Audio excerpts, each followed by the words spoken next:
Okay, let's talk modes.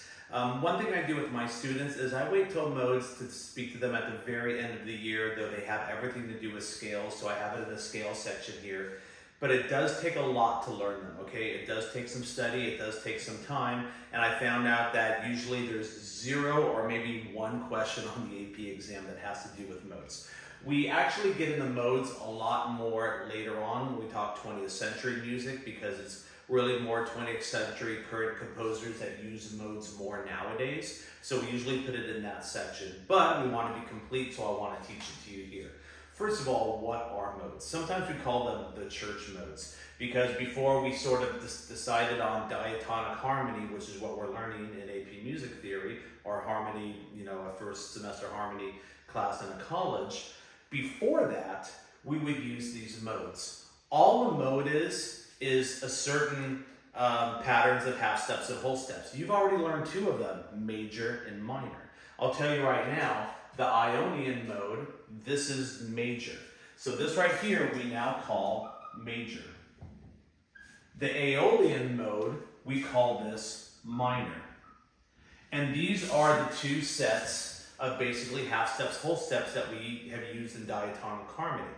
Before then, we could have different combinations of half steps, whole steps that our ears aren't used to because we haven't heard them in a few centuries until really Claude Debussy brought them back in the early 20th century, and we've been using them ever since. Jazz uses a lot of modes, especially with their improvisation. So it's good to know what they are, just maybe not in the first semester harmony, but we're going to go through it anyway. Here's a big chart. There's a lot to go over, but I think it's best to start teaching you from the piano. So let's go to the piano keyboard, and I think that's a really good place to start.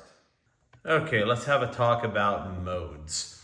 Now, a mode and a scale, they really mean the same thing, okay?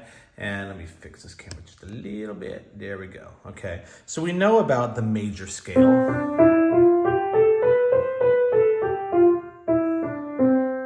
Sorry about that little slip. Anyways, whole, whole, half, whole, whole, whole, half. That's the pattern of half steps and whole steps. And when you do that pattern, it's called the major scale or the Ionian mode. Okay, so Ionian. Now, if I do the same thing with just white notes, but I start on D, that's called the Dorian mode.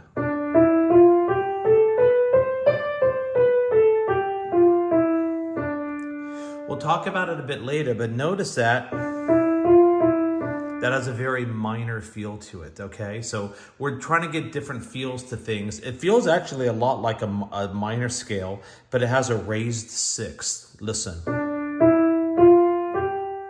Raised, lowered.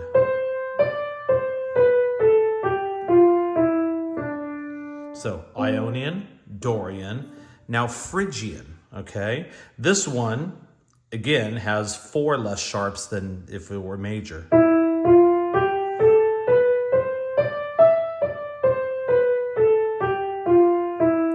It also has a minor feel to it because of the lowered third, but if you notice, it also starts with a half step, okay?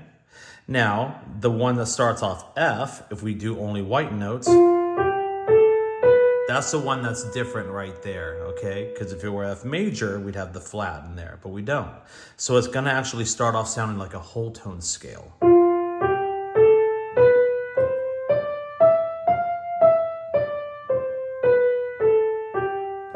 So if you're listening for a scale, that would be the key note to tell you that it's Lydian.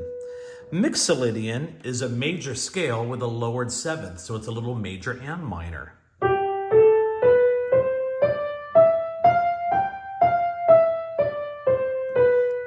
So on the way up, it just sounds like G major. Hey, G major. But then, ooh, now that lowered seventh gave you the minor feel. That's Mixolydian. If you do it off of A, it's called Aeolian, Aeolian, and that's just the minor scale that we know.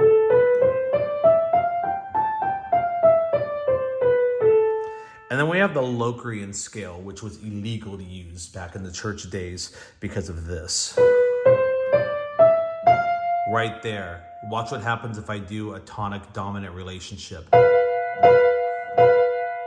I get the tritone, a very ugly, nasty chord that a demon can come and possess you if you were to play it. So that was illegal. And that's called the Locrian scale. It's basically just off of B with all the white notes. But just like you can have an Ionian scale off of D,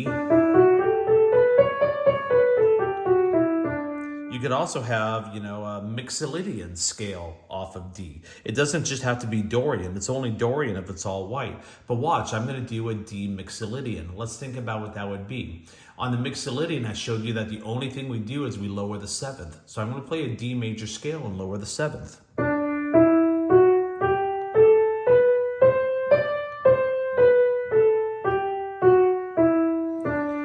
I would call that D Mixolydian. We learned the Lydian, we just raise the 4th. So let's do that off of A, and let's raise the 4th. I'll play it major, but then I'll just raise the 4th.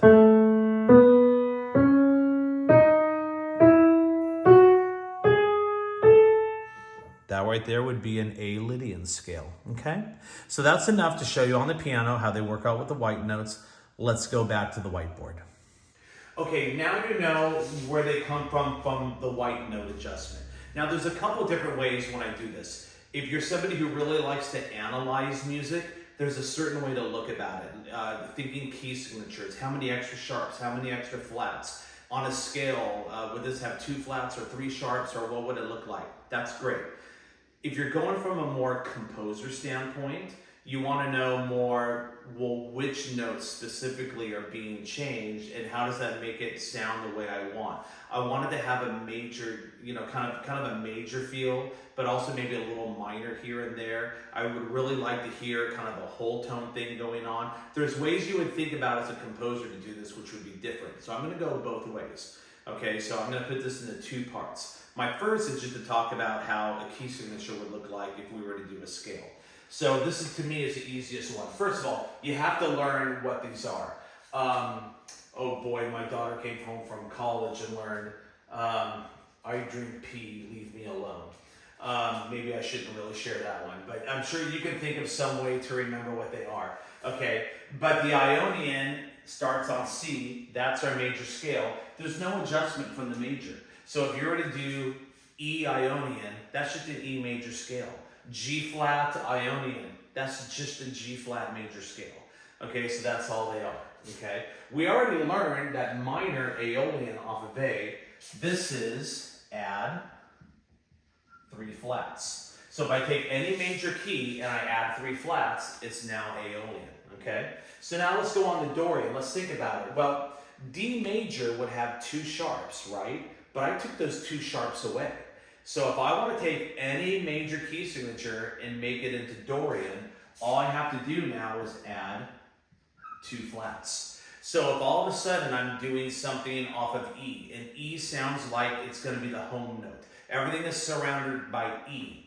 But instead of 4 sharps, I use 2 sharps, F and C. I'm now really in E Dorian, okay? Or if I'm centering everything around B flat and all my scales and phrases, the home note is B flat. But I have 4 flats instead of 2 flats, I would be in B flat Dorian. That's how I would find that out. Well, Phrygian, E would have 4 sharps. Well, I took all those 4 sharps away to make it a white note scale. So here I'm going to add 4 flats. Lydian, that's off of F. Well, think about it. F scale has a B flat. I took the B flat away. So what did I actually do? I actually added 1 sharp when you think about it. Okay, so if I were to do some kind of a scale and say I was doing the A, I was floating around A. Well, I know A major has 3 sharps, but I'm centering everything around A, but with 4 sharps. Okay, well that would be A Lydian. Okay, Mixolydian. G has 1 sharp, I took it away, so this would be plus 1 flat.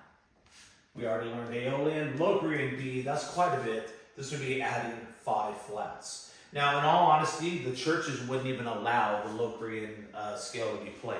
It was more of a theoretical scale, because the 5th, which is a very, very important interval that we learn in music. That fifth is a tritone, which we call the devil's chord. Satan could come and invade your body and take you over, and it was considered illegal to write, and so you couldn't have that tonic dominant relationship. So we didn't really write in the Locrian scale, and as you can tell, that's really, really different from the major.